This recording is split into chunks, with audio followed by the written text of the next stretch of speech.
अस्सलामुअलैकुम स्टूडेंट्स, उम्मीद है आप सब खैरियत से होंगे। आज की वीडियो में हम क्वेश्चन नंबर 7, क्वेश्चन नंबर 8 और क्वेश्चन नंबर 9 डिस्कस करेंगे। एक्सरसाइज 1.4 के लॉन्ग क्वेश्चंस हैं। क्वेश्चन नंबर 7 में हमें स्टेटमेंट गिवन है पी ऑफ एक्स जो है वो है x+1 is greater than 2x।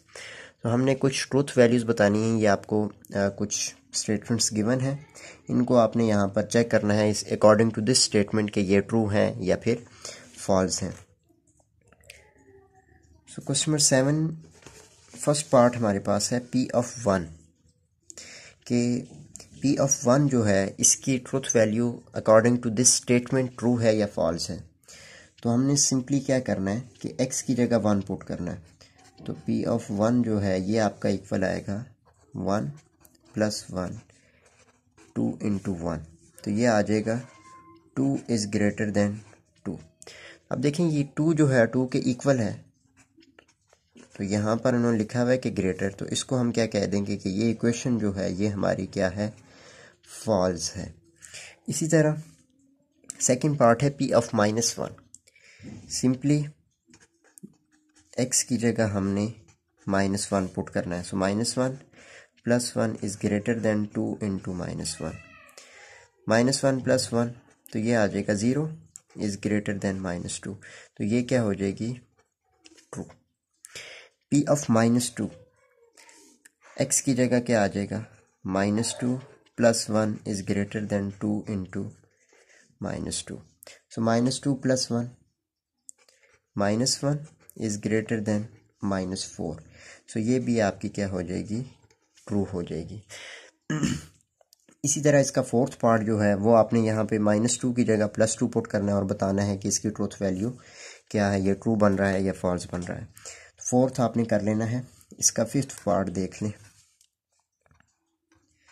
For some x p of x कि x की कुछ वैल्यूज़ के लिए जो आपकी स्टेटमेंट है, स्टेटमेंट में यहाँ पे लिख देता हूँ, ये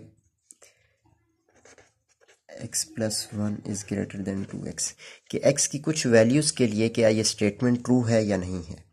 तो अब देखें, हम अगर x की जगह यहाँ पर 1 पुट करें तो ये स्टेटमेंट क्या बनती है, ट्रू है। तो यहाँ पर इस स्टेटमेंट को आप लिख सकते हैं कि फॉर सम x, या फिर इसको यूँ लिखें, for some values of x given statement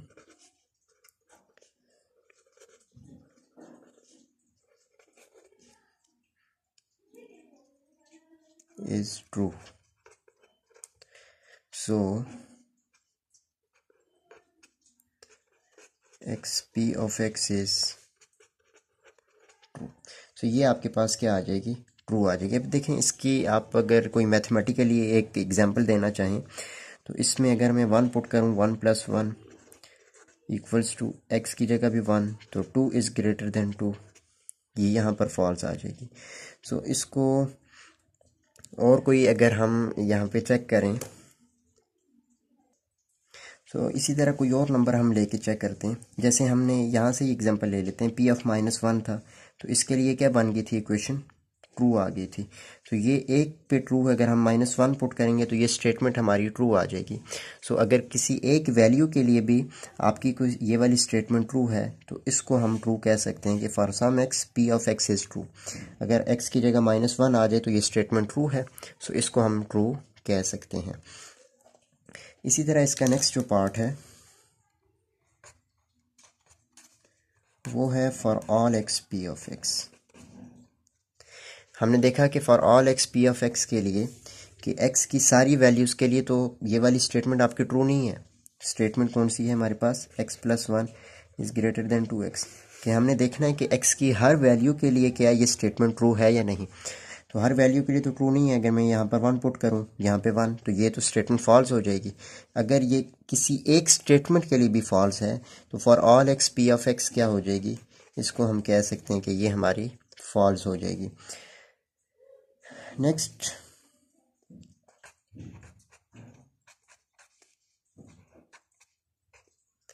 for some X negation of P of X. अच्छा जी, अब हमारे पास निगेशन आ गई है। अब निगेशन हमने काफ़ी दफ़ा पढ़ चुके हैं कि निगेशन का मतलब ये है कि जो स्टेटमेंट अगर आपकी स्टेटमेंट ट्रू है तो उसको हम कर देंगे फॉल्स, अगर कोई स्टेटमेंट आपकी फॉल्स है तो उसको हम क्या कर देंगे, ट्रू कर देंगे। उसको हम कहते थे कि वो निगेशन ऑफ स्टेटमेंट होगी। अच्छा जी, अब इसी में हम चेक करते हैं कि क्या ये स्टेटमेंट, अच्छा इसको निगेशन में मैं इसी स्टेटमेंट को अगर निगेशन में लिखूं तो वो हम कुछ इस तरह से लिख सकते हैं कि x+1 ये वाला साइन जो है, अब ये हम स्टेटमेंट की बात कर रहे हैं जब आपको ग्रेटर देन और लेस देन के साइंस गिवन होंगे तो उसको आप यूं लिख सकते हैं। अब ये वाली स्टेटमेंट जो है वो आपकी x+1 is greater than 2x, जब इसके साथ निगेशन आ जाए तो उस स्टेटमेंट को हम इस तरह से भी लिखा जा सकते हैं, हम इस तरह से लिख सकते हैं। अब हमें चेक करना है कि क्या ये वाली स्टेटमेंट जो है ये कुछ ऐसी वैल्यूज़ के लिए ट्रू है या नहीं है। अच्छा, इस बात को एक दफ़ा फिर से समझ लें क्योंकि इस तरह के क्वेश्चंस हमने इतने डिस्कस नहीं किए कि जब भी आपके पास किसी भी स्टेटमेंट के बाहर निगेशन आ जाए तो अंदर आपका कोई ग्रेटर देन या फिर लेस देन का साइन है उसको हम चेंज कर देंगे। अब ये ग्रेटर देन था, इसको हमने लेस देन और इक्वल टू कर दिया। अगर ये लेस देन और इक्वल टू होता इसको हम ग्रेटर देन कर देते। सो ये आपने ये चीज़ें याद रखनी है कि किसी मैथमेटिकली स्टेटमेंट के बाहर निगेशन का साइन हो तो अंदर उसके जो साइंस होंगे, ग्रेटर देन को हम वो लेस देन कर देगा, लेस देन को ग्रेटर देन कर देगा। सो ये चीज़ें आपने याद रखनी है। अब हमने बताना है कि क्या ये स्टेटमेंट ट्रू है या नहीं है। अच्छा, इस स्टेटमेंट का हमें ट्रू कैसे पता लगेगा कि ये स्टेटमेंट ट्रू हो जाए।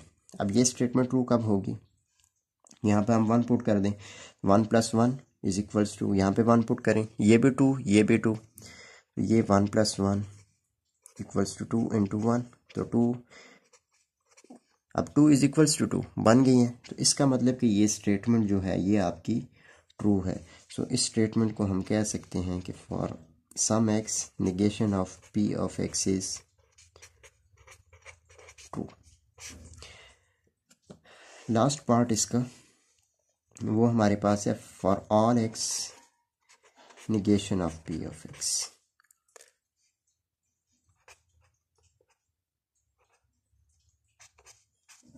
अच्छा, सिमिलरली वही इक्वेशन हम लेते हैं। पहले तो मैं इक्वेशन लिख दूं कि इक्वेशन हमारी क्या थी, x+1 is greater than 2x।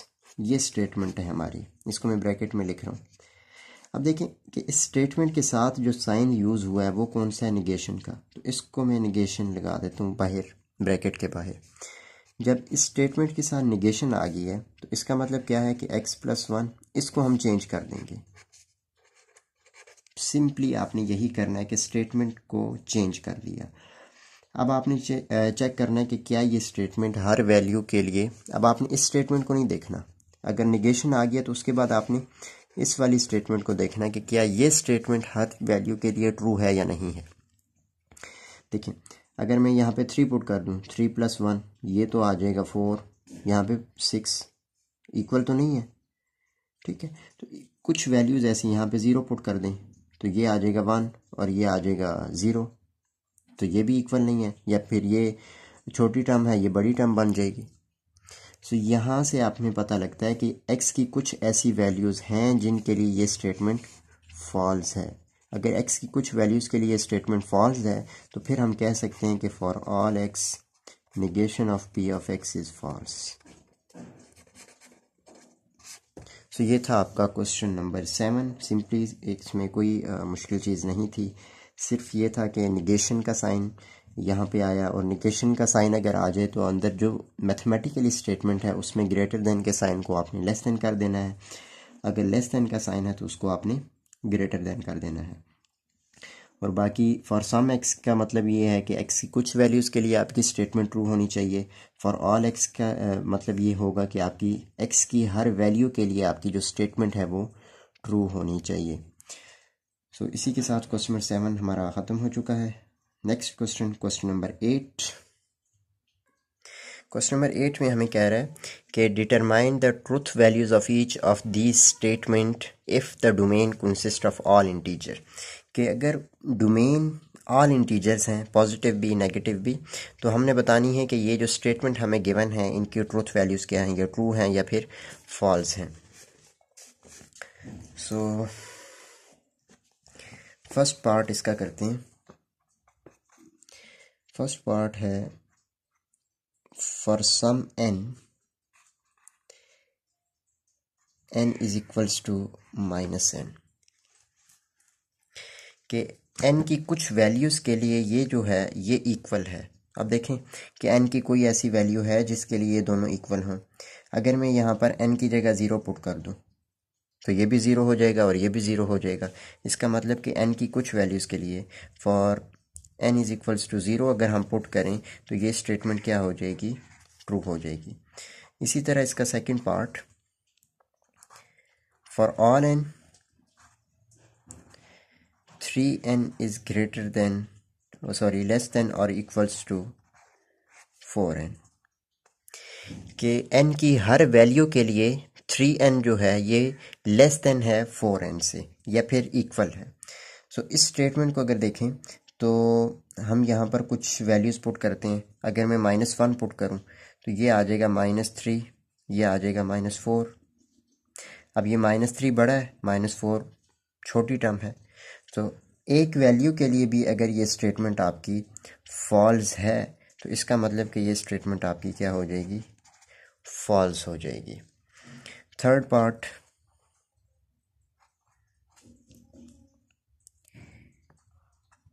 For some n is not equals to -n, कि n की कुछ वैल्यूज़ के लिए स्टेटमेंट जो है वो इक्वल नहीं है। तो हमें पता है कि अगर मैं यहाँ पर -1 पुट कर दूँ, यहाँ पे जब -1 पुट करेंगे तो माइनस माइनस क्या हो गया, +1। सो -1 इज़ नॉट इक्वल्स टू +1, तो ये स्टेटमेंट क्या हो जाएगी, ट्रू हो जाएगी। क्योंकि n की कुछ वैल्यूज़ का मतलब है कोई एक वैल्यू हो सकती है, 2 हो सकती हैं, 3 हो सकती हैं। इसी के साथ part number 4, for some n 3n is less than और इक्वल्स टू 4n, कि हमने बताना है कि n की कुछ वैल्यूज़ के लिए 3n जो है वो लेस देन और इक्वल्स टू हो 4n के। तो यहाँ पर हम वैल्यूज़ चेक करते हैं। n की जगह अगर मैं यहाँ पे 1 पुट करूँ तो ये आ जाएगा 3 इज़ 4, मतलब कि 4 बड़ा है 3 छोटा है, तो ये क्या हो गई, ट्रू हो गई। ये स्टेटमेंट अगर ट्रू है तो ये ट्रू हो गई। कोई एक वैल्यू तो ऐसी है जिसके लिए ट्रू है तो ये ट्रू हो जाएगी। इसी के साथ इसका fifth part,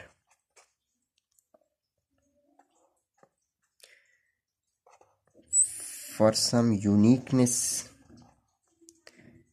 n is not equals to -n।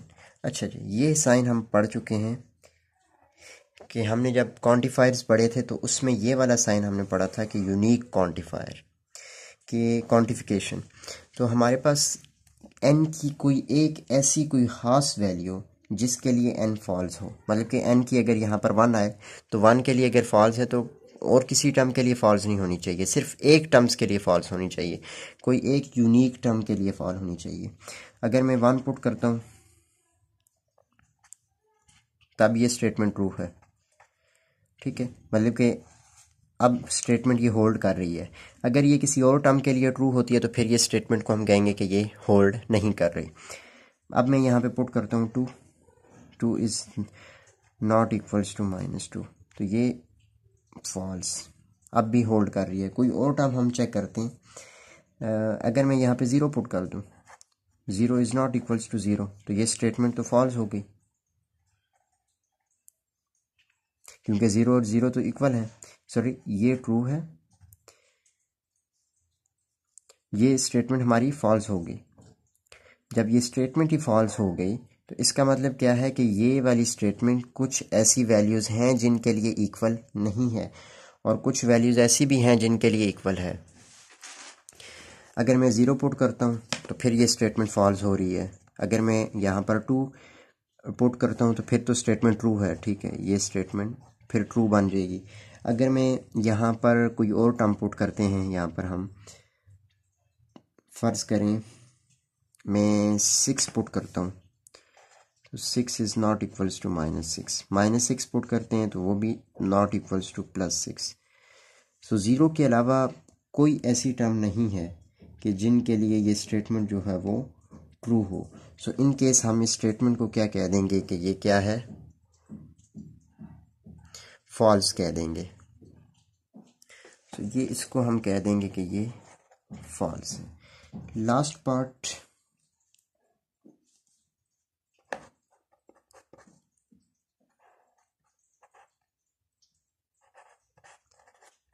(3n is less than or equals to 4n).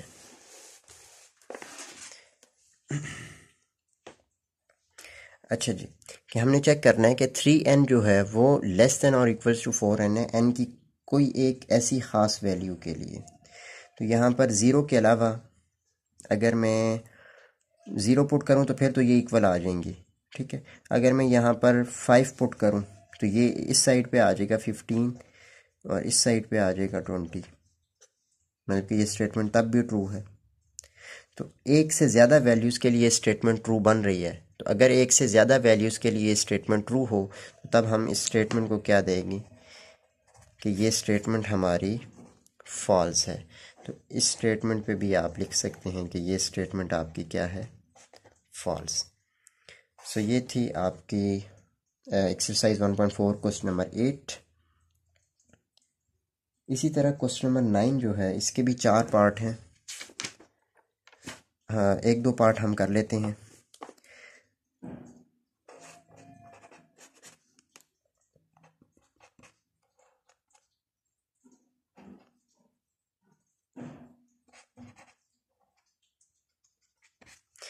कि for some x cube equals to 1 -1, कि x की कुछ वैल्यूज़ के लिए ये स्टेटमेंट जो है वो ट्रू है।